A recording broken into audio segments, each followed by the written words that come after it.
우리가 그동안에 5월달은 가정의 달을 맞이해서 우리가 이 가정에 대한 메시지를 증거했습니다. 이제 오늘부터는 다시 우리 교재 RT 바이블에 있는 내용을 가지고서 말씀을 전하게 되는데, 사람의 품성이 개인적으로 또는 업무적으로 또는 다른 사람과의 관계 속에서 잘 균형 있게 내 인격이 성장하게 되면 그 사람은 최고의 CEO가 되고 최고의 리더자가 된다, 지도자가 될 수 있다. 이런 것을 여러분이 염두에 두고 이 말씀을 들어야 됩니다.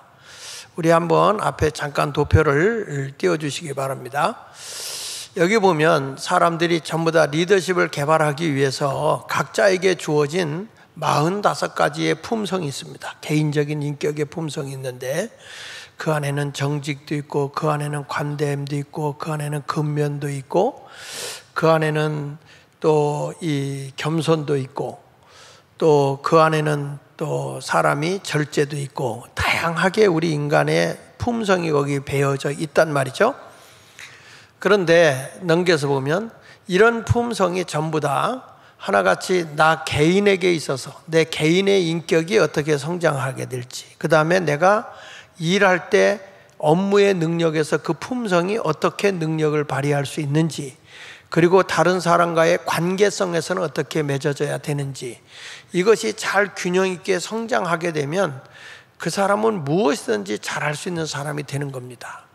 그래서 또 넘겨서 보시면 여기 보면 사람이 그냥 평범한 사람으로서 모든 사람이 기준으로 본다고 그러면 보편적으로 살아간다고 했을 때 125점을 평균점으로 본 겁니다. 10점 만점에 개인의 인격 5점, 업무 능력 5점, 그 다음에 그 사람의 다른 사람과의 관계 5점, 이렇게 보면 그 사람의 영향력, 지도력 또는 경영력, 이런 것들을 얼마나 가지고 있느냐.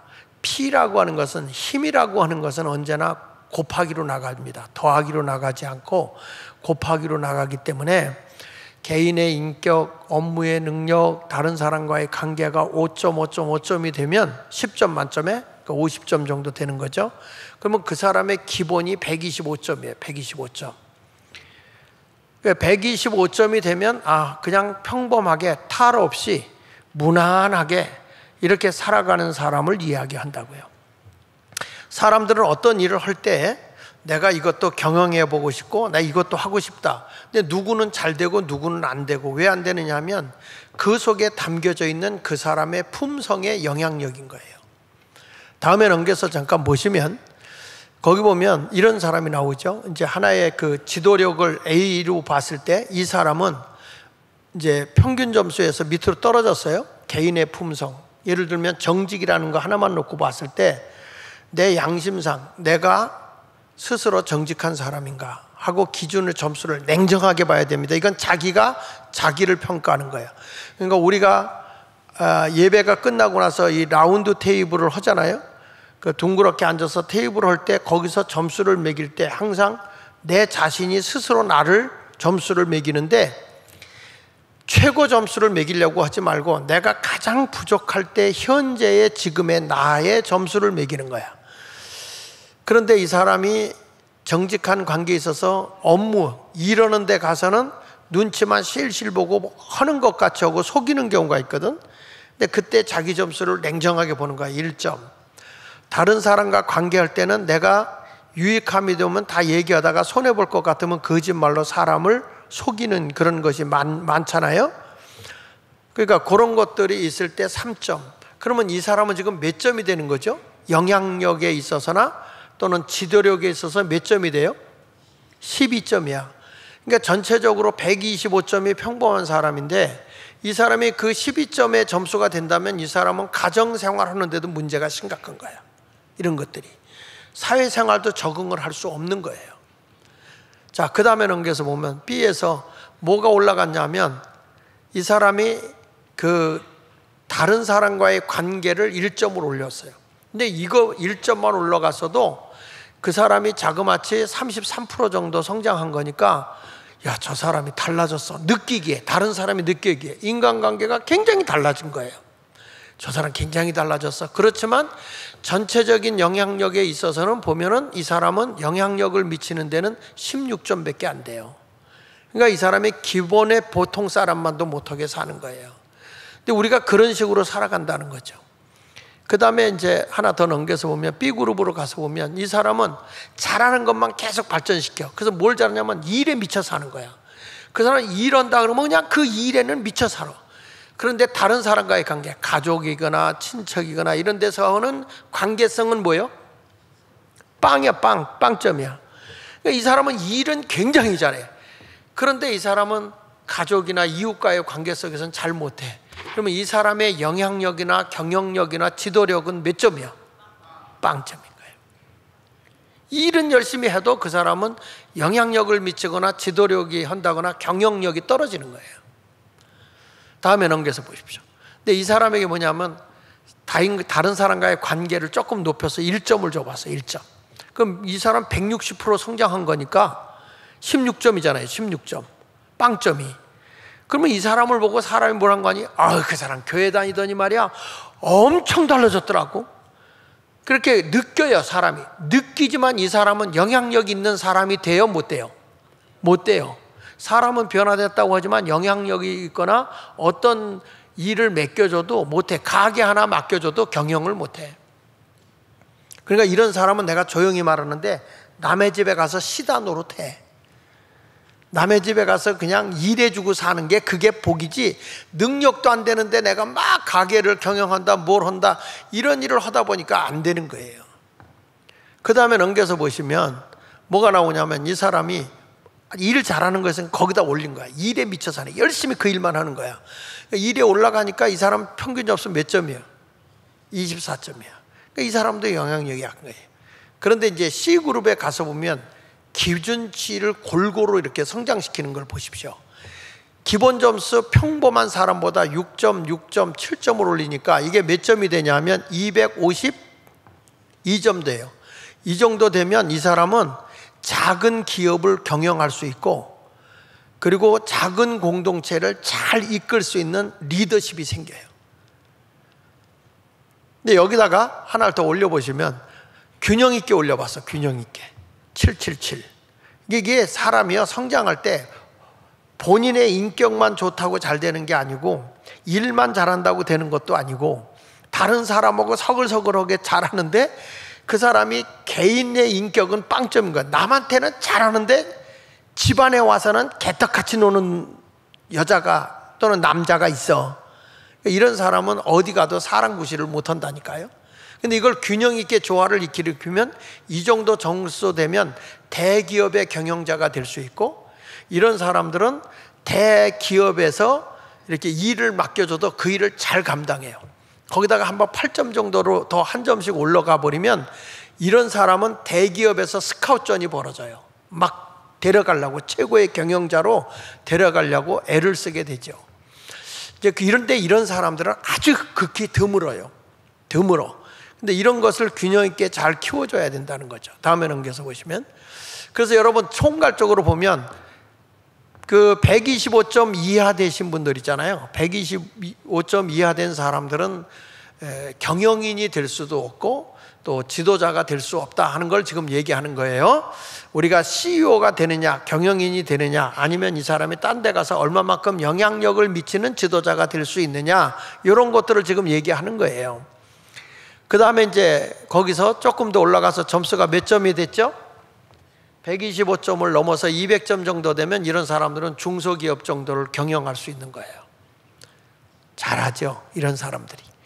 거기다가 조금 더 올라가서 점수가 올라가면 이 정도 되면, 그 다음에 200점에서 300점 정도로 올리면은 이 사람은 대기업을 경영할 수가 있어요.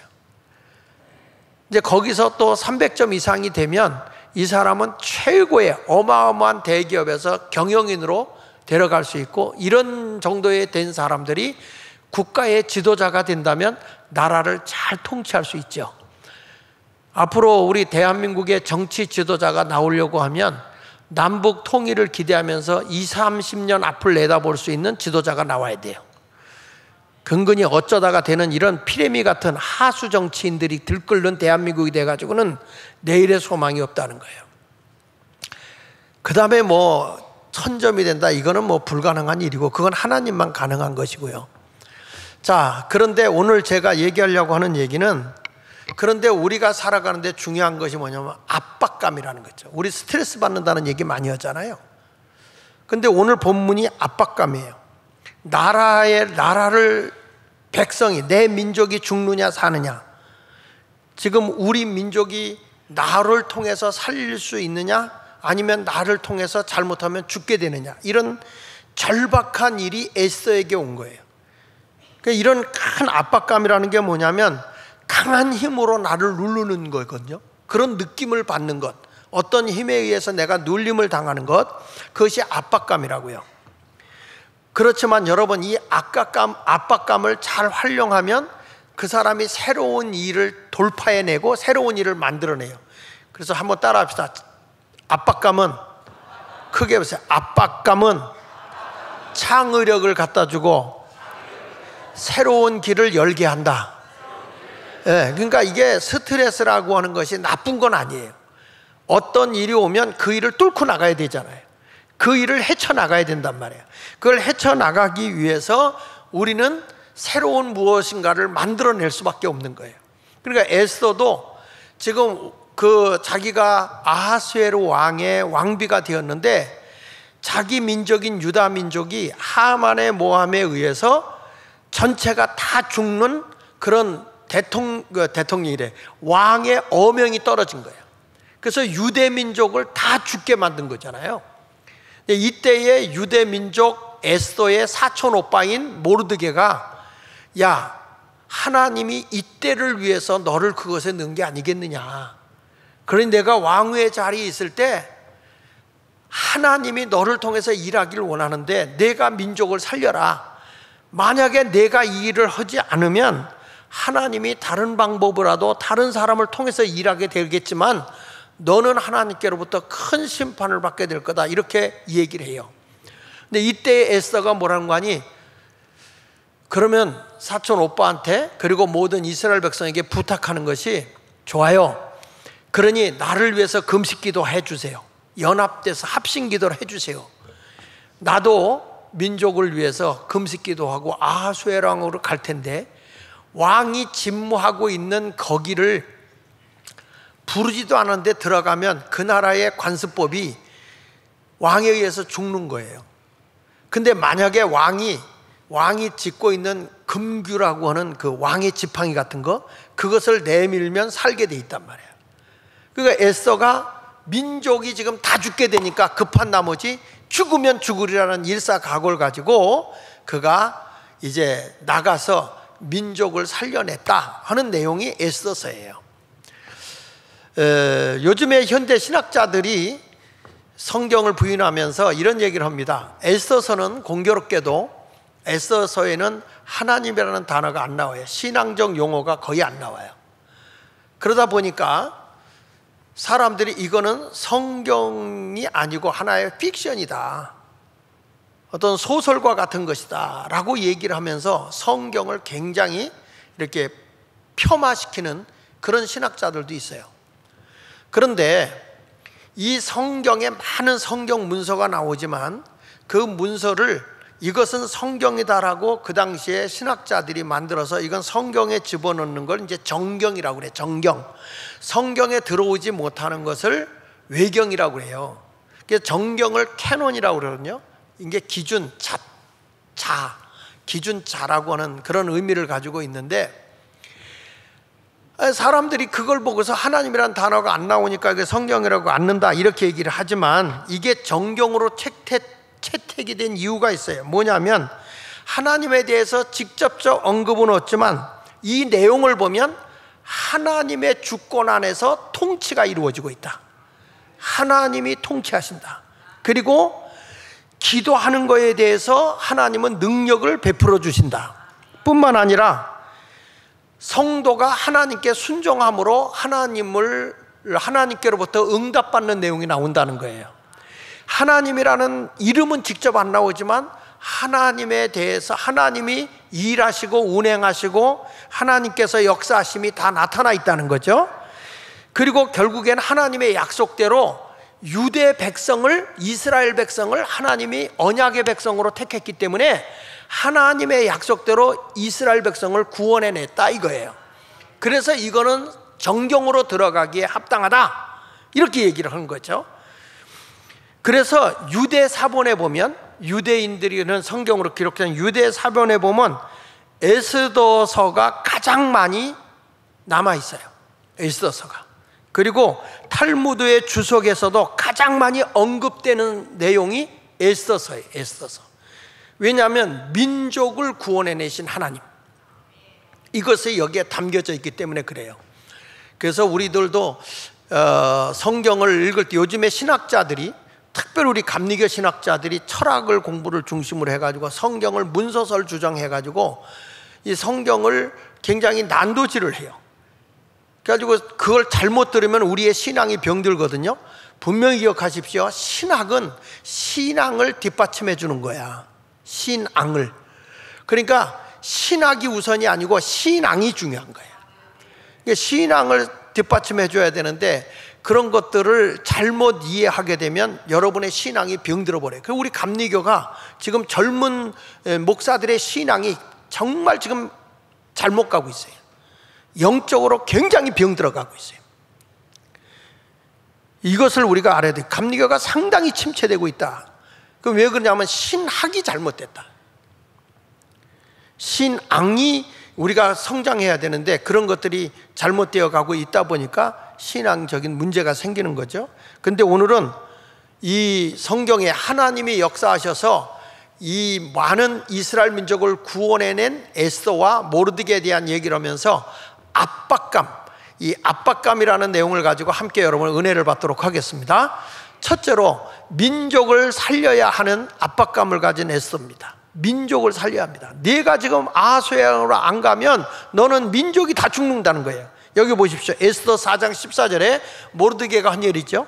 이때에 내가 만일 잠잠하여 말이 없으면, 이런 말을 해요. 지금 우리 민족이 죽느냐 사느냐 하는 상황인데 내가 말하지 않고 잠잠하면 유다인은 다른 데로 말미암아 노임과 구원을 얻으려니와, 하나님은 약속의 민족이 유대 민족이니까 이스라엘 민족을 택한 거예요. 하나님이 그 민족을 택해서 이스라엘 민족을 통해서 메시아가 오고 메시아를 통해서 인류를 구원하고자 하는 것이 하나님의 계획이에요. 그래서 우리가 구원의 역사를 보려면 유대 민족을 연구하지 않고는 하나님의 구원 사역을 볼 수 없어요. 인류를 구원하기 위해서 한 민족을 택한 게 유대 민족이기 때문에, 이스라엘 민족이기 때문에.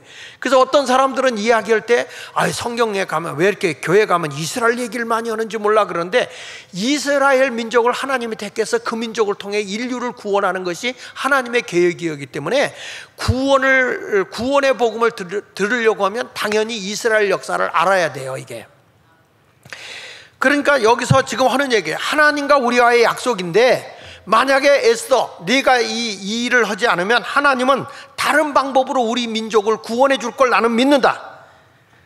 그러니 내가 왕후의 자리를 얻은 것이 이때를 위함이 아니니 누가 알겠느냐, 이렇게 말하는 거예요. 여러분들도 이 자리에 와서 이때를 위해서 하나님이 나를 예수 말기를 불렀구나. 아멘이 영 현찮네. 이때, 때가 어느 때인가를 똑바로 보라 이거예요. 똑바로 보라. 지금 여러분 우리 감리교에서 서울연회에서 우리 이 RT바이블 우리가 하는 인성교육에 대한 거를 그 감독이 전체를 모아놓고 서울연회부터 이 RT바이블을 스타트하도록 목사님 오셔서 강의 좀 해주십시오. 근데 목사님 그날 오시는 분들은 다 식사비는 목사님이 대십시오. 근데 뭐 식사가 문제냐, 영혼 살리는 게 중요한 건데 그 잘난 거 밥 한번 먹이면 되지, 돈이 없으면 금식하라 그러면 될 거고. 뭐 그거 하자 그래가지고 이제 7월 달에 강의를 해요 제가. 근데 여러분 이게 때가 있는 거예요. 때가 바로 내 왕후의 자리를 얻은 것이 이때를 위함이 아니겠느냐, 이렇게 말을 하니까 이때에 에스더가 안 하겠다고 하지 않고, 이거는 이제 죽느냐 사느냐 갈림길이란 말이에요. 왕이 부르지 않는데, 왕이 30일째 에스더를 부르지 않았거든요. 30일째 에스더와 떨어져 있는 상황이고 그만큼 나라 일의 직무가 무거웠던 게 있었던 것 같아요. 그런데 이 바사나라, 페르시아죠, 페르시아. 이 페르시아 나라의 왕이 있는 집무실에 들어가는데 왕이 만약에 금규를 안 주면 자기는 죽는 거야. 그런데 에스더는 금식 기도를 해달라고 해놓고, 그리고 기도한 뒤에 거기에 들어갔더니, 이야, 그날따라 에스더가 예수마을 교인들 같이 너무 예쁜 거야. 너무 예쁜 거야. 그래가지고 아하수에로 왕이 감동을 받아서 금규를 딱 내준 거예요. 그 바람에 에스더가 살게 된 줄로 믿습니다. 그리고 죽으면 죽으랴 일사각오를 가지고 갔지만, 이 에스더가 이 왕을 다시 만나게 되고 왕 앞에 우리 민족의 위기를 얘기하게 돼요. 그로 인해서 하만은 오히려 역으로 죽고 모르드게는 살고 유대 민족은 살아나는 이런 역사가 일어난 걸 믿으시기 바랍니다. 그렇습니다. 여러분, 이런 압박감이 없었다면 이 모르드게가 상 받아야 할 것도 못 받은 것을 다시 받을 수가 없었을 거예요. 그런데 그 압박을 가지고 뭔가 새로운 일을 해나가려고 할 때 원수의 목전에서 상을 베푸시는 하나님이 보란듯이 모르드게는 상을, 하만은 자기가 모르드게를 장대에 매달아 죽이려고 했던 그 자리에 자기가 달려서 죽는 역전이 되는 인생이 되어버렸어요. 지금 여러분, 없다, 힘들다 그런 거에 낙심하지 말고 내가 뭔가 새로운 일을 돌파해 나간다면 하나님이 여러분을 도와서 새로운 어떤 창의적인 능력이 나타나게 도와주실 줄 믿습니다. 우리나라도 어려움이 왔지만 그 어려움 속에서 우리는 다시 한번 일어난다면 대한민국이 더 남북 통일이 이루어지고 복음으로 하나를 낼 수 있는 그날이 올 줄로 믿습니다. 그러면 이런 압박이 왔을 때 뭘로 우리가 극복할 수 있느냐? 딱 하나, 기도로 극복하자. 기도로. 여기 보십시오. 에스더 4장 16절에 당신은 가서 수산에 있는 유다인을 다 모으고 나를 위하여 금식하되, 내가 이제 아하수에랑으로 갈 테니까 모든 유대 민족들에게 뭐라 하냐면 금식 기도를 시켜달라는 거예요. 다 모으고 금식하되 밤낮 며칠 동안 3일 동안 금식 기도 해달라. 나도 나의 시녀와 더불어 이렇게 금식한 후에 규례를 어기고, 그 당시에 왕의 집 모는 데 들어가면 죽는 건데 그 규례를 어기고 왕에 나아가리니, 따라합시다. 죽으면 죽으리이다. 그러니까 여러분, 어떤 일을 도전할 때는 일사각오야. 일사각오. 죽을 각오를 하고 가든지, 그래야지. 죽으면 죽으리라, 살면 사는 거고 죽이면 죽는다, 이런 신앙을 가지고 가는 건 뭐냐면 하나님에게 내 생명을 던졌다 이거야. 하나님이 내 생명을 맡아달라 그거예요. 하나님이 아무리 여러분에게 모든 걸 다 이루어 주려고 해도요, 기도하지 않으면 하나님이 안 이루어져. 내 능력, 내 잔머리를 갖고 해봐야 인간은 한계가 있지 뭐. 여기 보십시오. 에스겔서 36장 35절에 보면 내가 폐허가 됐던, 황폐가 되었던 이스라엘 땅을 에덴 동산과 같이 하나님이 회복시켜 주겠다는 거거든요. 보십시오.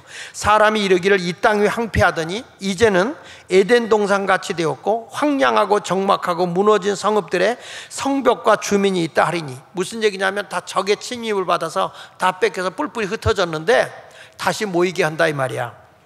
너의 사방에 남은 이방 사람이 나 여호와가 무너진 것을 건축하며 황폐한 자리에 심은 줄을 알리라. 다 폐허가 되고 다 무너졌던 것을 다시 복구해 주겠다 그 얘기예요. 나 여호와가 말하였으니 이루리라. 하나님이 그렇게 해주겠다는 거예요. 그렇다면 우리가 하나님이 이루어줄 줄 믿고 가만히 있어야 됩니까? 그게 아니라는 거예요. 37절을 보니까 이렇게 말한 거예요. 주 여호와께서 이같이 말씀하셨느니라.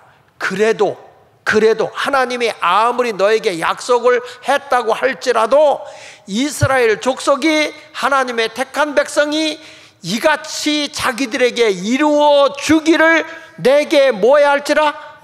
구해야 한다. 그렇게 해달라고 기도해야 한다. 그러면 내가 그들의 수요를 양떼같이 많아지게 할 것이다. 보십시오. 아무리 하나님의 계획을 세우고 여러분에게 좋은 거를 다 이루어 주길 원해도 어떤 사람에게 주느냐? 기도하는 사람에게 준다 그 얘기예요. 자식이요, 보니까 칭얼대는 애가 먼저 얻어먹더라고. 자꾸 울어야 돼.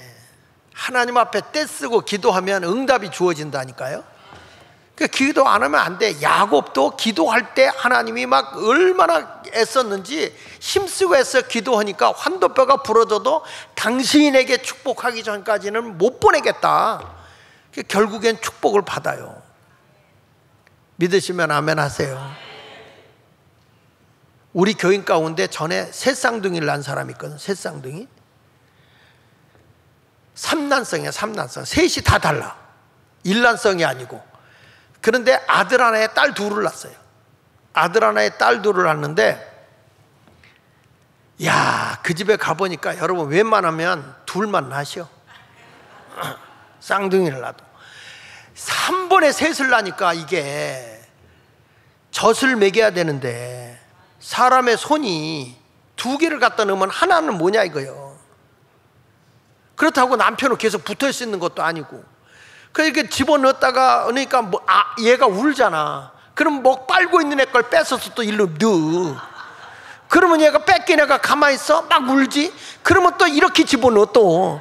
그러면 얘가 가만히 있어? 울지.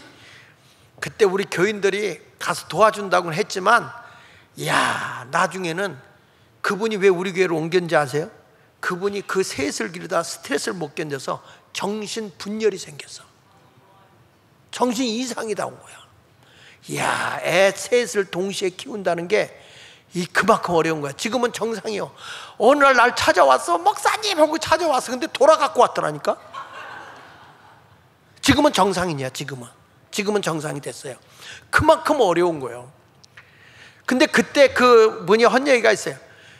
우는데 안 물릴 수가 없다는 거예요. 우는데. 그래요. 우리 하나님도 똑같아. 참, 나도 이런 문제가 해결되게 해주세요. 기도해야 하나님이 도와줄 거 아니에요. 예수 마을교회도 기도해야 된다니까. 할렐루야. 여러분도 기도의 사람이 되시길 축원합니다. 영국의 경건주의 신학자 제레미 테일러라는 분, 이분이 기도라는 책을 참 많이 썼어요. 근데 이 제레미 테일러라는 분이 기도에 대해서 이렇게 합니다. 기도는 하나님과 천사들이 축복을 내려주실 때까지 붙들어 둘 수 있는 힘을 지니고 있다, 이렇게 말했어요. 그러니까 여러분, 내가 기도하면 하나님과 천사는 내가 묶어둘 수는 없잖아. 영인데 어떻게 묶어둬요? 묶어둘 수 없는데, 하나님과 천사가 내 곁에서 떠나지 않을 때가 언제냐면 기도할 때라는 거예요. 기도할 때. 그러니까 여러분, 성경에 아까 얘기했지만 야곱이 야복강 나루터에서 천사 보고 나 좀 도와달라 그랬죠. 천사가 나 가야 날이 새니까 돌아가야 되니까 나 좀 놔달라. 당신에게 축복할 때까지는 못 놓겠습니다. 아니 뭐 붙잡고 있는 것도 아니고, 그렇다고 꽁꽁 묶은 것도 아니고, 어떻게 붙잡아준가? 기도는 천사와 하나님을 내 손에서 붙들고 있는 거예요. 축복할 때까지 당신을 못 놓겠다 이거야. 그런데 여러분이 무슨 통뼈로 기도 안 하고 신앙생활 하냐고. 하나님의 기적을 보고 살 것 같으면 기도하는 사람이 돼야 됩니다. 그러면서 이렇게 했어요. 그리고 기도는 뭐냐? 우리의 상식을 초월한 모든 낯선 기적들과 내 상식을 뛰어넘는 낯선 일들이 일어나게 하는 것들과, 또 구름 저편 또는 빛나는 별들 저편 아직 계시되지 않은 주님의 뜻을 기도하는 이의 영감 속에 불러들일 수도 있다. 전혀 나타나지 않는 미지의 세계의 것을 영적인 감동으로 깨달을 수가 있게 한다, 이 얘기예요. 그만큼 기도는 위대한 거예요. 기도는. 할렐루야. 나는 우리 요즘에 어린아이들이 주일 이렇게 금요일마다 와서 기도하는 거 보면 쟤들이 탁월한 인물이 나올 거라고 봐요. 왜냐하면 저렇게 기도하면 하나님이 영감을 주거든요. 영감을 주는 거예요. 할아버지 영감이 아니고 영적인 감동을 준다 이거예요. 뭐 영감이라니까 웬 할아버지를 애들한테 주냐, 이게 아니고 감동을 준단 말이에요. 그래서 우리에게는 기도가 있을 때 능력도 이루어지고 새로운 일들도 이루어 나갈 수 있다. 그러니까 죽으면 죽으리라. 여러분이 일사각오를 가지고 열심히 기도하는 성도가 되시기를 예수 이름으로 축원합니다. 에스더는요, 나라가 위급하니까 뭘 하냐? 기도했다 이거예요. 같이 금식 기도하고. 여러분, 앞에 다윗하고 골리앗하고 싸우는데 적 블레셋 군대하고 지금 이스라엘하고 싸움이 붙는 거예요. 워낙 군사력이 막강하고 강하니까 골리앗 블레셋 군대 앞에서 이스라엘 군대가 부들부들 떨어. 아버지의 신분을 받고 다윗이 가보니까 세상에 전능하신 하나님이 우리를 붙잡아주고 있는데 영적으로 기도하지 않는 사람들이니까 무서운 거야. 그러니까 다윗이 저희 형들한테 가서 형, 우리 민족은 하나님이 붙잡아준다고, 형들 나가서 싸우면 하나님이 도와주니까 믿음으로 가요 그랬어. 그러니까 어린 동생이 와서 형들한테 부들부들 떠고 있는 형들한테 그러니까 형이 유명한 말 했다고. 야, 이 대가리에 피도 안 말른 놈이 뭘 안다고 까불어. 빨리 집에 가서 아버지 양이나 돌보는 이나 도와줘 이놈아. 그때 다윗이 한 말 있죠. 형, 대가리에 피 마르면 죽는다 그랬어. 성경에는 안 나와. 그냥 내가 얘기하는 거지. 예. 그 아무도 못 나가니까 그때 다윗이 자기가 나가 싸우는데 사울 왕도 이건 뭐 싸움이 되겠습니까? 저쪽은 키가 구척이라서 2m 70에서 2m 85, 2m 70에서 2m 85에 장대 거인 오고 어린 소년이 가서 싸운다는 게 말이 되냐고. 그러니까 왕이 안 된다는 걸 입증하기 위해서 이 사울 왕이 자기가 있는 군복을 입혔어. 철갑옷을 입혀놓으니까 다윗이 끌고 가지도 못해. 안 된다는 걸 보여주는 거죠.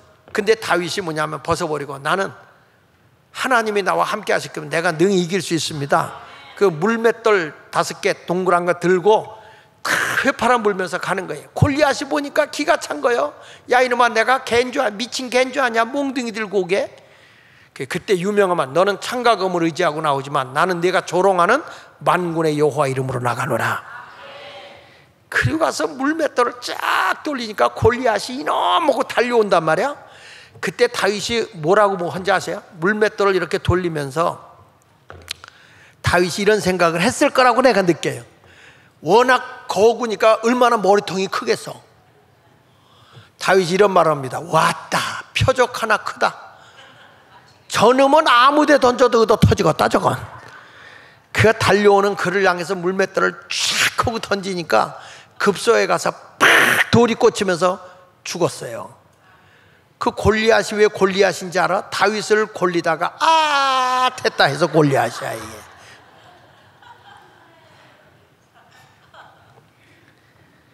기도하는 사람은요, 육체가 약해도 당할 수가 없는 거예요. 영적으로 막 미친 사람을 위해 기도하러 가는데 목사님하고 교인들이 다 갔는데 가서 그 사람한테 다 얻어 터졌다는 거예요. 근데 주일학교 학생이 가니까 부들부들 떨더라는 거예요. 나중에 가서 그 정상적으로 고쳐놨는데 주일학교 어린애가 가서 걔를 고쳤어. 나가! 그러니까 살려달라고, 안 나갈 테니까 살려달라고. 그래서 쫓아버렸다는 거예요. 근데 나중에 깨어나서 그 정신 이상된 데서 고쳐져 갖고 보는데 자기한테 자기를 죽이겠다고 오는데 전부 다 종이옷을 입고 왔더래. 종이옷을 입고 창을 들고 오는데 보니까 전부 다 장난감 칼을 들고 와서 너 죽어 그러고 있더래. 얼마나 웃기는지 자기가 가서 다 두들겨 팼다는 거예요. 근데 주일학교 학생이 오는데 그냥 오는 게 아니라 어마어마한 갑옷을 입고 날카로운 칼을 들고 오는데 한 방에 자기가 죽겠더라는 거예요. 그러니까 보세요, 나이와 상관없이 영이 깨어있으면 이기는 거야. 다니엘도 사자굴 속에 들어가지만 사자굴에서 기도하는 다윗, 하루에 3번씩 기도했잖아 다니엘이. 그러니까 다니엘에게는 사자가 다니엘을 못 잡아먹어. 하나님이 그의 눈과 입을 봉했다 그랬어요. 근데 나중에 다니엘이 나온 후에 다니엘을 모함했던 사람을 집어 던져놓으니까 떨어지기 전에 먼저 잡아먹었다 그러지 않았어요? 그러니까 기도하면 되는 거예요. 그러니까 이 호국의 달에는 나라를 위해서 기도해야 될 줄 믿습니다. 대한민국이 안타까운 게 교회가 완전히 작용화가 된 거야. 그래가지고 목사님들이 애국 설교를 하거나 방공 설교를 하게 되면 젊은이들이 반발을 해요. 이게 그만큼 교육이 지금 우리나라의 전교조 교육이나 이런 그 민노총의 교육에서 완전히 애들이 완전 세뇌화가 되어버렸고 목사님들이 국가에 대한 설교를 못하는 거야. 못하는 거야. 그런데 과거의 영적인 지도자들은요, 앞으로 나라가 이렇게 되기 때문에 우리는 정신 차려야 되고 주사파를 척겨야 되고 국가보안법을 철폐하면 안 됩니다. 몇십만을 모아놓고 설교를 하고 기도시키고 그랬다고. 근데 지금 보면 목사들이 다 어영이요. 여러분 보십시오. 2004년도에 나라가 국가보안법이 철폐되면 이렇게 된다고 모아놓고 기도한, 설교한 조영규 목사님의 설교를 한번 들어보겠습니다. 우리의 군대가 울타리면 보안법은 대문입니다. 아무리 울타리를 튼튼히 해놓아도 대문을 열어 제껴버리면 안방까지 적이 들어오는 것입니다. 보안법을 우리가 없애버리면 어떠한 일이 일어납니까? 첫째로 북한 노동당에 가입하는 것을 막을 수가 없습니다. 대한민국 땅에서 100주에 북한 노동당에 가입해도 처벌할 수 없습니다.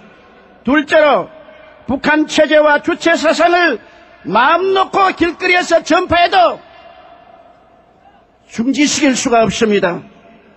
셋째로 방송이나 신문에 김정일 정권을 찬양하는 방송이나 글을 적어도 막을 수가 없습니다. 넷째로 주체 사상이나 공산주의를 선전하고 가르쳐도 막을 길이 없습니다. 다섯째로 서울 길거리에 인공기를 휘날리고 북한 국가를 불러고 김일성 추모 대회를 열어도 막을 수가 없습니다. 이러므로 우리는 보안법을 폐지해서는 절대로 안 됩니다. 어느 집이 도적이 들끓는데 대문을 열어 제껴버리고 평안하게 있을 수가 있습니까? 언제 보안법을 철폐할 수 있느냐? 북한의 침략 야욕이 사라졌을 때, 더 이상 우리의 적이 아닐 때 우리는 보안법을 없애도 좋습니다. 여러분, 이렇게 국민을 깨운 게 우리나라의 영적인 지도자 목사들입니다, 여러분. 근데 지금의 한국의 큰 교회 목사들이 이런 설교를 못해요. 교인들이 나갈까봐, 사태질하고 뭐 할까봐 그만큼 교회 안에가 시뻘겋게 물들어가고 있는 거예요. 여러분, 북한 노동당이 가입하는 걸 막을 수 없다 그랬는데 지금 민노총이 보십시오. 북한 지령받고 있지 않습니까? 7월 달에 북한 지령이 뭔지 아십니까? 윤석열 대통령 탄핵해라. 지금 그거 가지고 7월 2주간 동안 민노총 애들이, 노조 애들이 대통령 탄핵 운동에 나선다는 거 아닙니까, 여러분? 그걸 예방하기 위해서 6월 6일 현충일 날 우리 애국 동지들이 다 모여서 광화문에 모여 나가서 우리는 이 나라를 지켜내야 되는 거예요. 북한 체제의 주체 사상을 마음 놓고 길거리에서 전파해도 정지할 수 없다. 여러분, 지금 보면 미군 철수해라, 종전협정해라, 윤석열 타도 막 이런 것들을 아주 길거리에서 뻐젓하게 놀리고 있어요. 우리나라 국가보안법이 아직 폐지도 안 됐는데 국정원을 약화시켜갖고 이런 문제들이 생긴 거 아닙니까? 그런데 벌써 이런 일이 일어날 거라고 2004년도에 목사들은 이렇게 설교를 했다고, 국민을 깨웠다고. 근데 이런 얘기하니까 우리 교회도 몇 사람들이 교회를 나가더라고. 이게 무슨 그리스도인이냔 말이야, 그리스도인이. 방송이나 신문에서 김정일 정권 찬양하고 말이죠, 주체 사상이나 공산주의를 선정하고 가르쳐도 막을 길이 없어요. 우리 교회 청년 하나가 대학에 갔다 얼마 되지도 않아서 편지를 나한테 보낸 거예요. 대한민국에서 이제 광화문에서 김일성 만세 외치고 인공기를 들고 만세를 외치는 그날이 진정한 민주주의라고 나한테 편지를 보냈더라니까. 이런 교육이 학교에서 이루어지고 있는 거예요, 이런 교육이. 서울 길거리에 인공기가 휘날리고 북한 국가를 부르고 김일성 추모대회를 열어도 막을 길이 없다. 여러분 보십시오. 이들은 헌법을 파기하고 재벌 해체하고 지주를 타도시키자, 사유재산 제도 부정하고 재산을 몰수하자, 민족주의 주체의식을 가지고 미군 철수시키고, 이재명이는 뭐라고 하는지 아십니까? 미군이 대한민국의 점령군이라고 얘기합니다. 여러분, 미군이 우리나라 점령하고 있습니까 지금? 이런 식으로 얘기를 하는 게 이게 야권의 지도자 당대표예요. 그런데도 우리는 분노할 줄도 몰라요. 보십시오. 내가 쭉쭉 시간이 없으니까 그냥 넘길게요. 여기 보면 헌법적 질서, 애국적 가치를 부정하고 파괴하라. 그 헌법을 막 무시해버려요. 검수완박법 통과시켰잖아, 이 사람들이요. 그 다음에 대한민국의 헌법의 시작과 끝은 국민이어야 되거든요. 국민이어야 되는데 뭐라고 얘기합니까? 문재인이는 사람이 먼저다, 이렇게 나오는 거예요. 북한의 헌법 중심 사상이 사람이 중심이에요. 사람 중심. 사람이라는 건 우리는 국민이 대한민국 국민 아닙니까? 사람이면 중국 사람도 사람 아닙니까? 우리 국민이 아닌 사람, 공산주의자도 사람이다 이거야. 국민이 아닌데 이렇게 호도하는 거예요. 그 다음에 넘겨서 보시면 대한민국 미제국주의 조정을 받는 정통성 없는 정부, 국가의 체제를 흔들어 버려요, 얘들이. 한국전쟁의 국군은 용병이다. 대한민국 국군이 정상적인 군이지 이게 무슨 미군의 하수인입니까? 재벌 해체, 제주타도. 그래서 돈 있는 사람 거 뺐자. 민노총 애들 보십시오. 얼마나 못된 짓을 하는가. 그래서 대학들도 다 뺏기고 말이죠. 그 다음에 보세요. 재산 몰수와 사유재산 제도를 부정하라. 사유재산, 그러니까 여러분의 개인의 주택 가지고 그거 다 부정하라는 거예요. 이게 공산주의예요, 여러분. 그래서 가족을 몰수시키려고 그러고, 내가 강남에 있는 분을 만나서 얘기해 보니까 그분들이 그러더라고. 만약에 정권 안 바뀌어서 자기 이민 갔다고. 이민 가려고 했다는 거예요, 이민 가려고. 왜? 사유재산을 뺏으려고 하니까. 지금 그래가지고요, 골프장이든지 뭐 하얏트 호텔, 저기 그랜드 호텔, 이거 뺏긴 게 한두 군데가 아니에요, 지금. 제가 오늘부터 오후 5시에 애국 집회를 따로 합니다. 내가 자세히 설명해 줄게요. 얼마만큼 우리나라가 지금 병들었는가를 여러분 증거를 대면서 얘기해 줄 테니까. 왜 목사가 이 자리에 서서 저렇게 외치는 걸 알아야 된다고. 여러분, 복음은 국민을 깨워야 되는 거야. 여기 보십시오. 하나를 변혁하면 투쟁을 하라. 그 노동자들이 투쟁하잖아요. 노동자들이 노동자를 위해서 지금 하는 게 아니잖아요. 정권 타도하자고 하는 거잖아요. 그 노란 봉투법 같은 게 지금 통과시켰어요. 이게 무슨 얘기냐? 쉽게 제가 설명하면, 내가 식당을 해.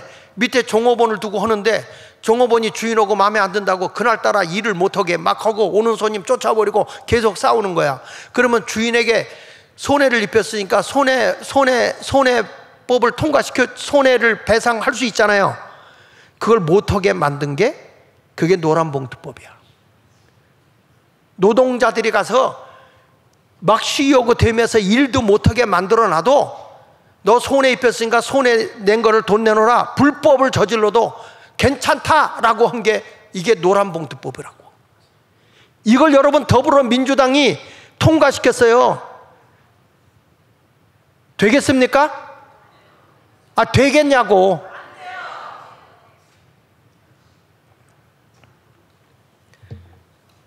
그러면서 6번째 보세요. 우리 민족끼리 주체의식을 강조하라. 그래가지고 지금 미군 철수하라 이게 외치고 있는 거예요. 한미동맹 파기하라. 지금 우리나라 얼마나 여러분 한미동맹으로 우리가 유익을 받고 있는데, 그리고 당을 만들어 갖고 말이야, 이런 당들이 전부 다 여러 당을 만들어 가지고 완전 좌파로 가고 있어요. 여기 대중정당 가운데 보면 뭐라고 얘기하는지 아십니까? 여기 이런 게 재벌 국유화, 국가투자은행 설립으로 그러니까 개인의 돈을 못 갖게 하겠다는 거예요. 다 뺏겠다는 거야. 이런 당들도 막 만들어 가지고 하는데 서로 짝짝꿍하고 움직이잖아요. 지금 여러분 이런 사회를 만들어 놓고 있어요. 보십시오. 그 다음 넘겨서 보십시오. 아까 조용기 목사님이 의견대로 인공기가 나쁘게 될 거라고 그랬잖아요. 서울 복판에. 근데 여러분 롯데 앞에다가 뭐라 써? 민주노동당 비석이 거기 놓여 있지 않았어요? 지금 현재 대한민국이 이 지경이야. 다음에 넘겨보십시오. 창원에도 있죠. 자, 이제 이건 조용기 목사님이 한 얘기야. 한경직 목사님은 뭐라고 설교했는가 한번 보겠습니다. 한경직 목사님. 사도 바울은 자기 민족을 사랑한 분입니다. 누구보다도 참 애국, 애족의 정신이 강한 분입니다. 이와 같은 애족, 애국의 정신은 무엇으로 나타났습니까? 그들의 심령을 구원하고자 하는 간절한 생각으로 나타났습니다. 여러분, 우리가 사실 우리 민족을 사랑하고 그 영혼을 사랑해서 간절히 그 영혼을 구원하고자 하는 마음이 있는 이는 자연히 요새 말하는 사회 구원을 위해서도 헌신하게 됩니다. 그러기에 사실 개인 영혼 구원 운동과 사회 구원 운동을 분간할 게 없습니다. 그게 하나입니다. 순전한 복음 운동은 사회 구원 운동, 독립 운동으로 확산이 되었다 하는 이 사실을 우리는 먼저 기억할 것입니다. 우리 믿는 사람들이 나라를 위해서 사회를 위해서 일할 때에는 안 믿는 사람과도 협력해서 함께 이런 애국운동이나 구국운동을 일으켜야 합니다.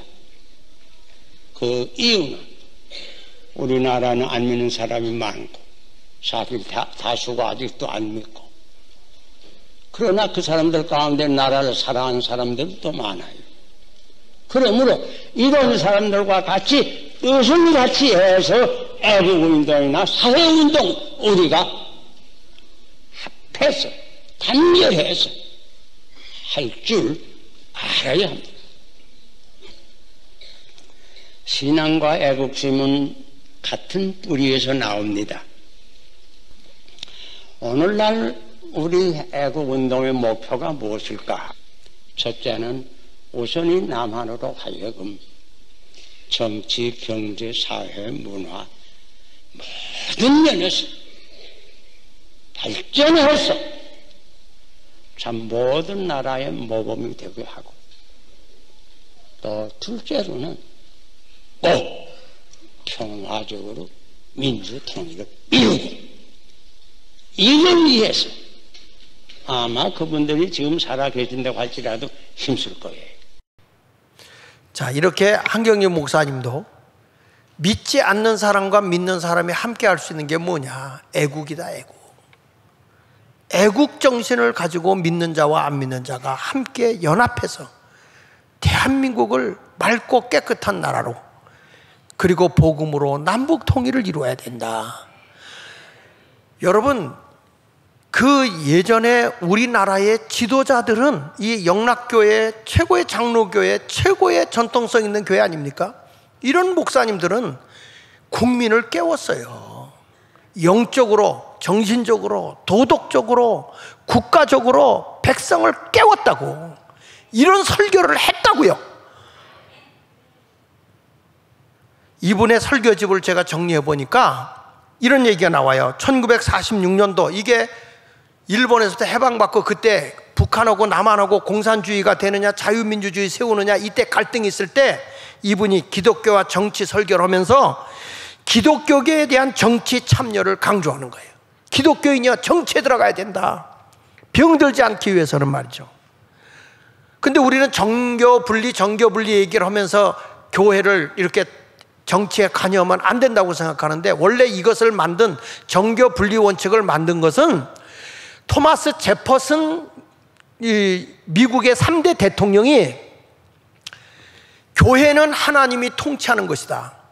교회는 하나님이 다스리는 것이기 때문에 정치는 교회를 간섭할 수 없다. 이게 정교분리야.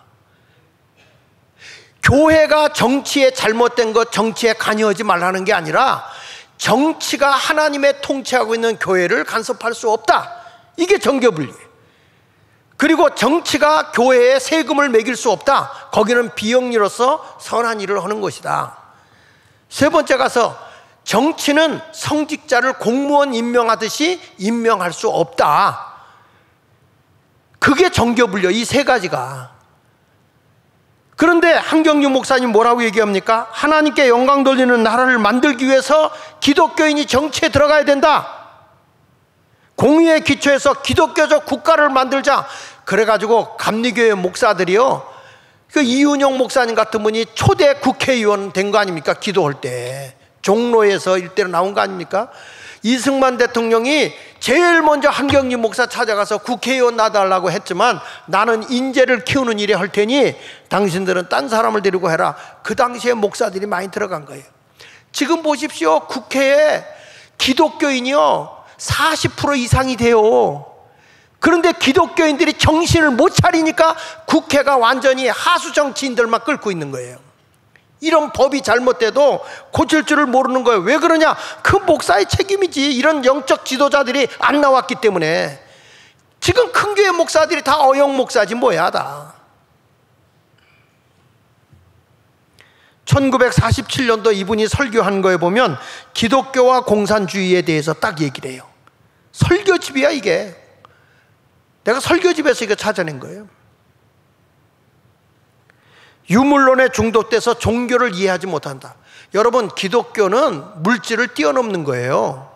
물질에 구속받으면 안 됩니다. 인류 역사를 계급투쟁으로 보는 거야. 노동자들의 계급, 프롤레타리아라고 해서 노동자들이 권력을 장악하고 노동자들이 다 장악해야 돼. 독재와 무자비한 투쟁을 하고 도덕과 인격을 붕괴시켜. 여러분, 우리나라 지금 이게 정치입니까? 이게 정치적 지도자들입니까? 이렇게 도덕적으로, 이렇게 인격적으로 붕괴되고 무너진 나라가 어디 있습니까? 조금 잘못했다고 해서 내 거 아니라고 하는데 감옥에다 이명박 집어넣었잖아. 어마어마하게 비리를 저지른 사람이 야권 지도자로 있는데도 그거 못 잡아넣어? 나라의 부채로 어마어마하게 했는데 이걸 왜 못 잡아넣냔 말이에요.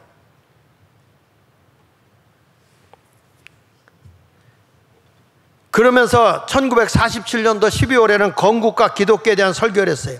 민주주의 의미를 분명히 해라. 이분이 한 게 자유민주주의다 대한민국은. 그러면서 개인의 인격을 존중하고 개인의 재산, 개인의 생명이 존중이 돼야 된다. 내가 늘 얘기하는 거잖아요. 자유민주주의란 통치 개념이 개인의 재산과 개인의 생명과 개인의 자유를 존중히 여기고 그들을 보호하는 통치 방법이야. 개인 한 사람 한 사람을 보호하는 통치 방법이에요. 민주주의는 뭐냐? 다수결로 결정을 하지만 결정되고 나면 다수결에 의해서 개인이 희생해야 되는 거예요. 자유민주주의는 그게 아니야. 개인의 자유와 개인의 인격과 개인의 생명을 보존해주고 지켜주는 게 자유민주주의 정치요. 근데 이 그냥 민주주의는 이게 이제 자유가 빠져버리면 전체주의가 되고 공산주의가 되는 거예요. 근데 우리나라 이 북한도 지금 뭐라 그래? 인민민주주의라고 그러지 않아요? 인민민주주의? 근데 문재인 대통령이 들어서 우리나라 뭘 빼버렸어요? 자유를 빼버렸지. 자유. 무서운 겁니다 여러분 이게. 그런데 지금 대통령이 와서 뭘 얘기합니까? 자유를 강조하잖아요. 개인을 존중히 여기겠다 이 말이야. 뭔지도 모르고 무조건 그냥.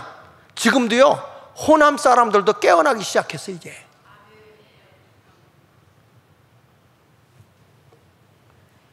그래서 신앙의 애국심에서 애국 애적 정신하면서 나만이 모든 면에서 모범이 돼야 되고 평화적 민주통일을 이루어야 된다. 여러분 북한은 지금 굶어 죽어가고 있어요. 작년보다 금년에 4배로 죽는 사람이 많다는 거예요. 얘기 들어보니까 지금 공산당원들이 지나가면 옛날에는 인사했는데 지금은 북한 주민들이 두들겨 팬대요. 군인들도 보급이 못 나간답니다. 먹고 살기가 어려워서. 우린 냉장고에 먹을 게 세가지고 지금 어떻게 냉장고에 보관을 못해서 난리지. 지금 대한민국 이렇게 복받았어요 여러분. 근데 어떻게 김일성 주체사상에 빠져있냐 이거요.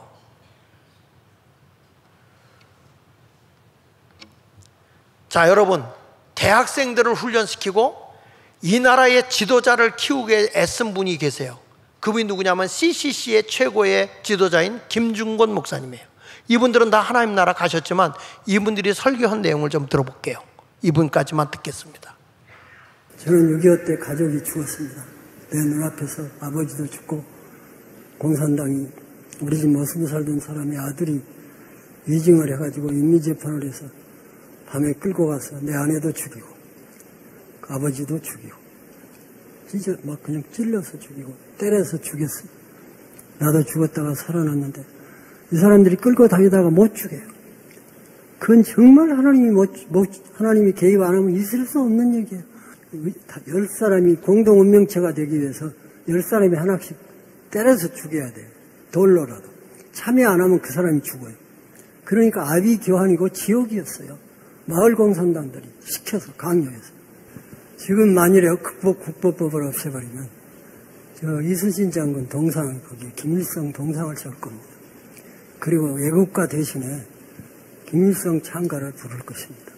세상이 이렇게 변해가고 있으면 그때가 되면은 기독교가 있느냐? 아, 중국도 있는데 왜 없어? 아닙니다. 이것은 영의 싸움입니다.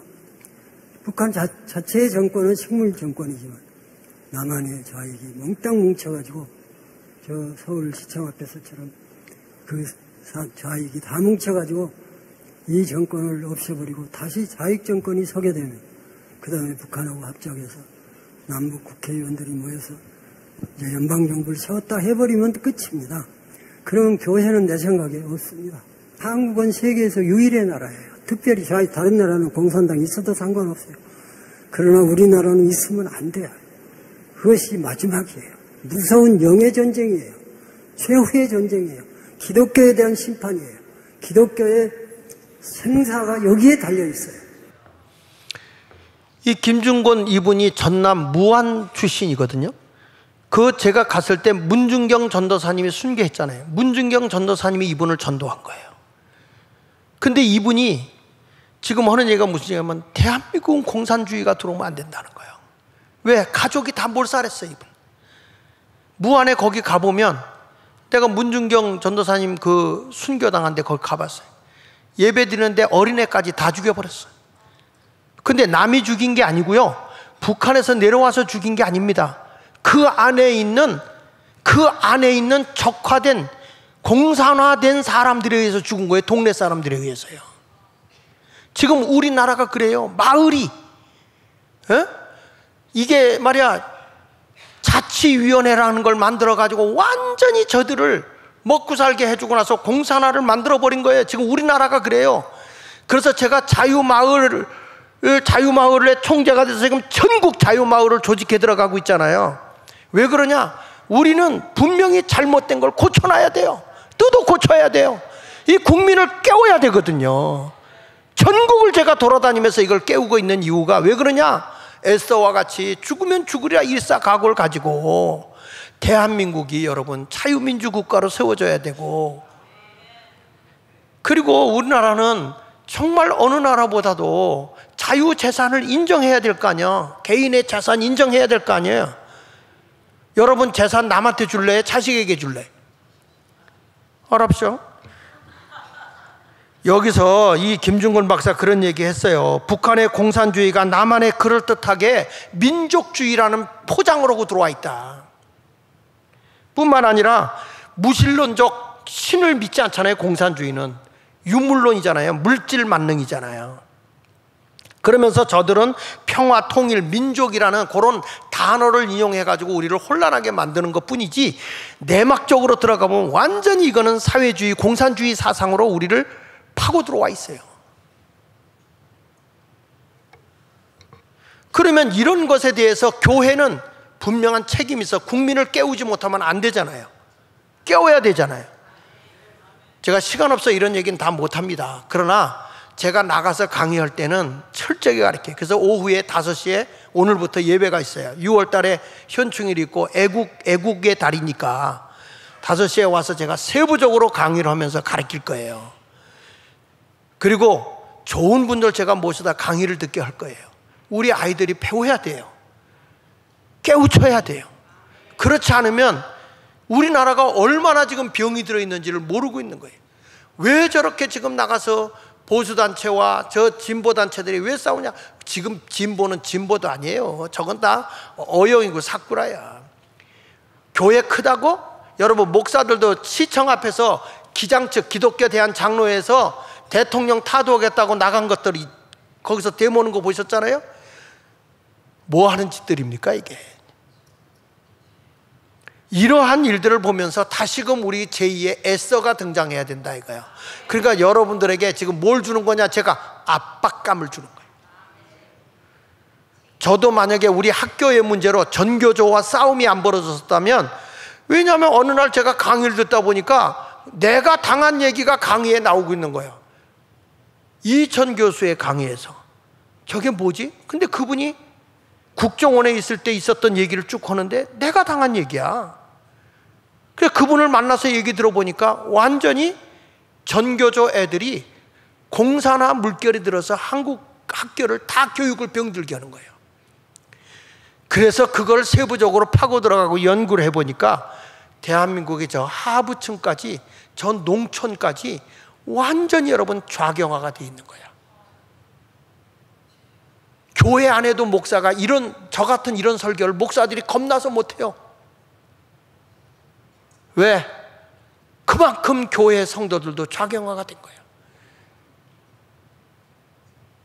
아예 우리 윤자경 목사처럼 이름을 좌경이라고 하든지.